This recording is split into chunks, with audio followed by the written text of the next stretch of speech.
Hey everyone, welcome back to another exciting episode of Attack Production. Today, back up joined once again by Trevor. Hello. And today's matchup is me versus Trevor. It's another red versus yellow matchup because there's just the decks me and Trevor are playing lately. Trevor has brought out the promo Babidi leader, which kind of is really cool with AOD Z cards, and then the Majin Buu engine, and some other, I think, fun stuff. And now I'm playing Universe 3. There's buttons, there's links, check them out, let's get into it. I talked about Universe 3 a little bit earlier this week, so let's talk about the difference between this particular deck and then the Majin Buu deck. They use similar tech, but they have kind of like, I feel like, a different results. Yeah, so you can still use the Majin Buu engine in this deck, and it's works surprisingly well. Because on the Awaken side, you can give those cards Servant and give them plus 10k. So then you just have to discard one Majin or yellow Majin card, depending on what cards you were dealing with, or the Z battle card or the actual battle cards at the time. And then you just replace it. So it can be the 0 plus 5Ks in that case with this leader, because it asks at the end of the activate main if you have 20k power or more. So you immediately hit the power threshold if you give it Servant until the end of the turn on the Awakened side of the leader. I kind of built this deck to try and be more aggressive because I kept dealing with feeling like I was playing slowly, or the games felt kind of slower with the other Buu leader. So I made this deck to be more aggressive, and every time I play a new deck, I always try and go, balls to the wall, just push as much aggression as I can to see what I can get away with in the deck. Whereas whenever I've played the deck and I know what the limits are of the deck, when you can push and when you can't push, I learned a lot this night, and especially playing against this U3 deck, because it was not on my radar at all, because nobody really wanted to play it. But we have one player at our shop that's playing it a lot, and then you brought it out tonight too. So I got to learn me some things. Like I mentioned earlier, it's a very interesting deck. I wasn't expecting it to be as good as it performed, is the best way of saying it. But I want to touch base real quick before I flip over to U3. I feel like, and you could agree with this one, the Babidi deck does require the promo card, though. Oh, I would say at least 90% it requires it. Yeah. I luckily have 3 thanks to our judge Jimmy. He was able to hook me up with 3 of them, and then I was like, that's enough for me, at least try it. I would suggest heavily you want 4 of them for it to be consistent, because most leaders have some way of drawing at least 1, if not 2. Leader without that Buu is not drawing or going plus on hand without that Buu promo. But you discard it off the swing effect on the Awakened side. It plays from the drop for free via its auto effect. You give it Servant, you swing with it. It draws a card because it had Servant, and then you overlord it and put it at the bottom of the deck, and then you draw another card. So you get to plus 2 cards effectively, since you played it for free. So, touching on Universe 3, also, I didn't talk about this earlier, those Goku crits are very nice. I did have to lose a life on that, which was my Unison, which is a really good Unison for this deck, because the deck does like to play 1-drops early on to kind of thin the deck out, which benefits the Awakened side of the leader, where on swing, you search top 5 for a Universe 3 card. You're getting rid of all the 1-drops. You're not worried about those cards at all. So you're only getting the ones you kind of want to see later in the game. But the 3 I had on board just now that I just comboed off of are kind of like the key engine to this deck. It's what makes this deck survive. It's what makes it awaken early. It's what keeps the Z battle cards very healthy. And once I establish all 3 on the board, I think it's a mix between, I think you have to have all 3 of them in your energy, battle area, drop, or Z energy. And if you have 1 of each, you can awaken. And so now they're just kind of like combo pieces for me right now. Yeah. It was really neat seeing all these guys come out, especially since all of them have such neat names. Um, Half of them are almost impossible to say, but we live in Kentucky, so we're good at making words sound different than they're actually written. Um, the This Goku crit card was kind of like my way of fixing the issues that you can have with the deck, because you awaken at 5, you have no other alternate awakens, and Double Strike take a life cards are a lot less valuable now because everybody just self awakens and goes down to 6 anyway. So they're like, well, I'll just take this too. Who cares? I would have taken it next turn anyway. But if you use this crit guy, then they actually have to make a decision. Do I lose this life here and lose this card, or do I combo? In almost every situation, people will take the crit early game. And sometimes, like in this situation, you just get really lucky and you hit a card that you get a lot of value of keeping it from their hand. Yeah. Like I said earlier, I feel like a unison definitely helps. At least this Gogeta does, just getting the free play. So yeah, like as soon as you hit that, I was like, ooh, that was a good one. And I felt like when I said that, you're kind of like, good. Because that's what you want to see. Exactly. Especially since that card just has such crazy value. Even not even knowing what your deck fully does, being able to free play cards off of it while it also getting stupid amounts of markers.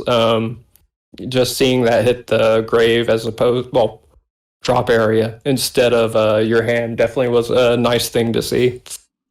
So right there, I did combo a card off and then take the life because all my super combos required me to be at 4 life, so it just makes sense.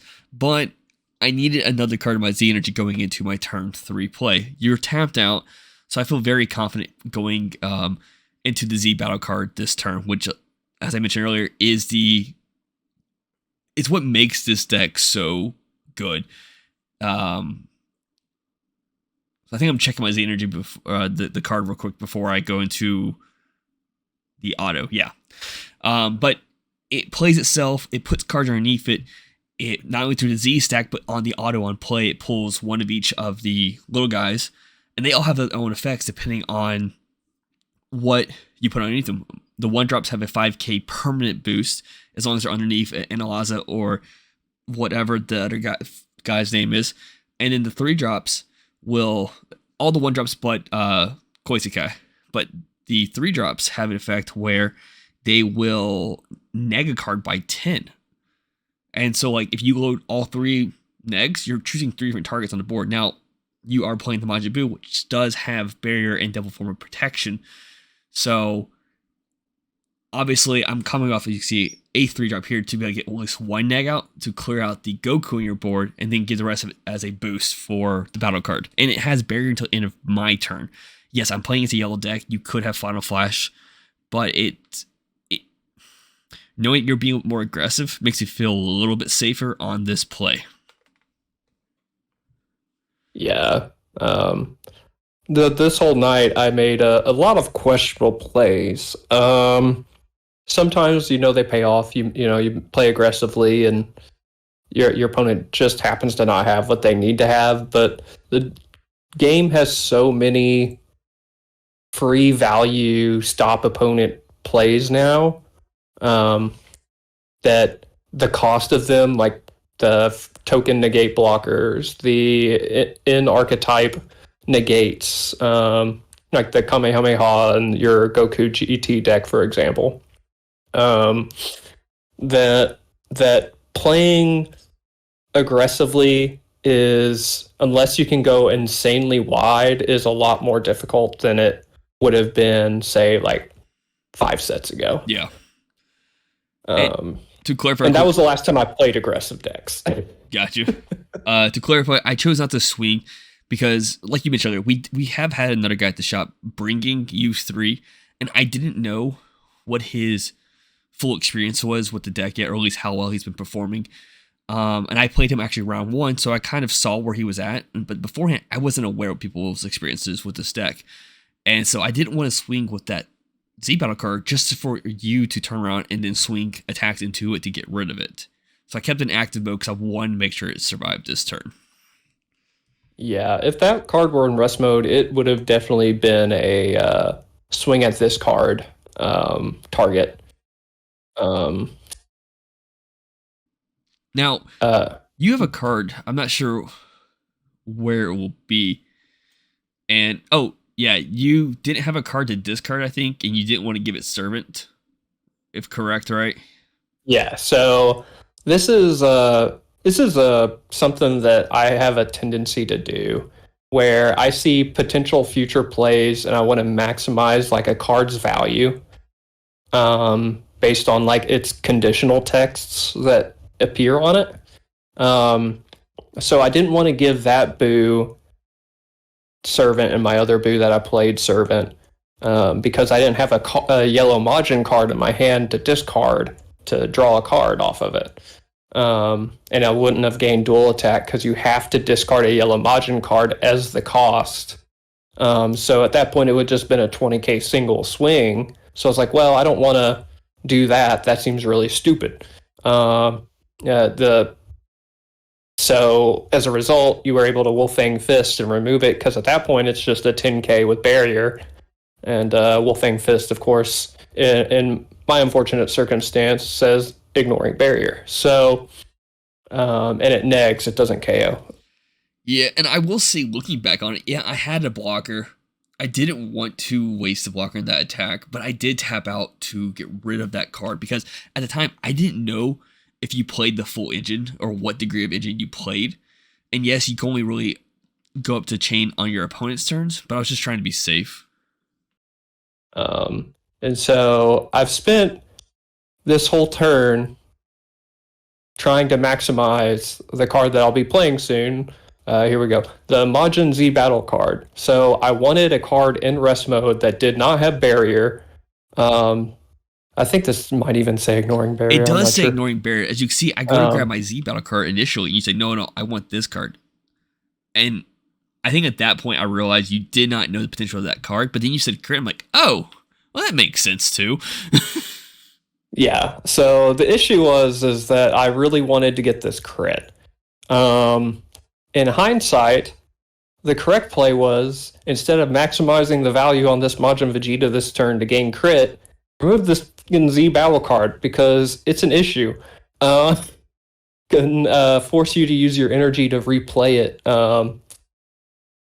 But you know, as all things, going out to locals, have a good time, play some stuff, try some new stuff out. I don't. Obviously, I'll be playing against this deck again at some point. You'll either bring it back in a few months whenever you've played through everything else, or come up with some weird tech for it. So I'll be playing it again, and at that point, I'll know. Hey, remove the Z battle card, as like all these decks in this set. These Z battle cards are really good. Prevent them from either coming out with their Z stack or pop them while they're on the board because chances are they're giving a lot of value to either the leader or a win con. Yeah. So I comboed a card off, but then took the hit. Is that what I just said? No, sorry. It's dual attack. I activated the testing opposition. And at that point you just realized hold off on the attack. Yeah, I can't remember if this testing the op has combo or not, but I was like, well, if I'm in rest mode, chances are he has a better chance of killing it, so I'll just leave it in active mode and he can get a 5k combo if he really needs it on his turn. So yeah. So here I'm really just going into get as many swings as I possibly can in before doing what I want to do. I can't remember your hand size at the moment, but I felt like you had not a huge hand, but definitely wasn't a small hand by any means. Yeah, it was a decent sized hand. It was probably like 9-10 cards. Now, how much of those cards are valuable with me being tapped out? Well, I guess the people will see. Yeah. And like like I said earlier, like I came in tonight and I was just playing super aggressive, trying to learn the ins and outs of what the deck can and can't do, what I can put in the deck to help allow me to play this way if I want to play this way, or you know, prevent it in the future from maybe possibly changing up the way I'm playing a little bit. Yeah.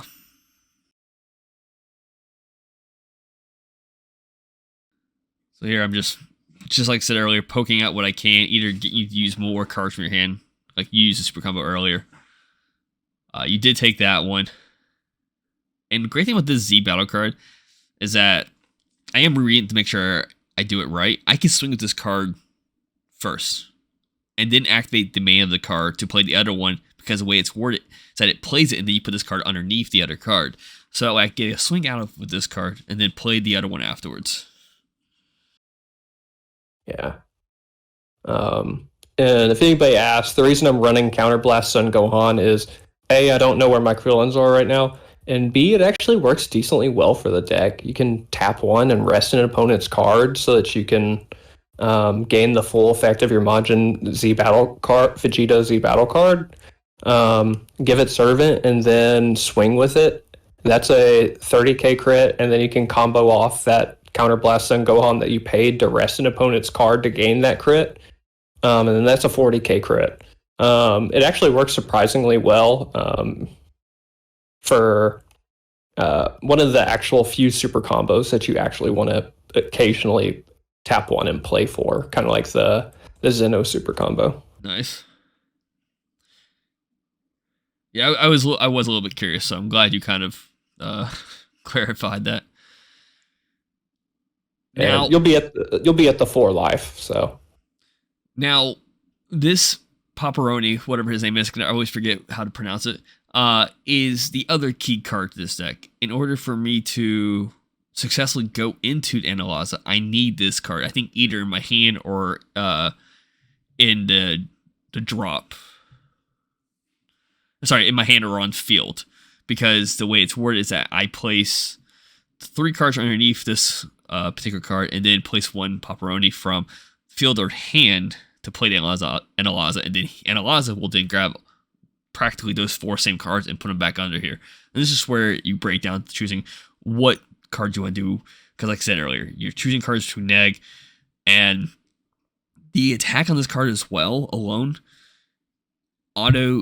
when this card attacks, you choose up to X amount of your opponent's cards and get minus 30,000. X is for every 2 cards underneath it. And if you activate the main to put a U3 card underneath it, and there are 6 or more cards, it gains dual attack. So, like, on swing, you're practically clearing a board between either playing it and swing with it, and then you're getting a dual attack out of it, which in this case, I think it's sitting at 40, I think. Or it will be 40 now.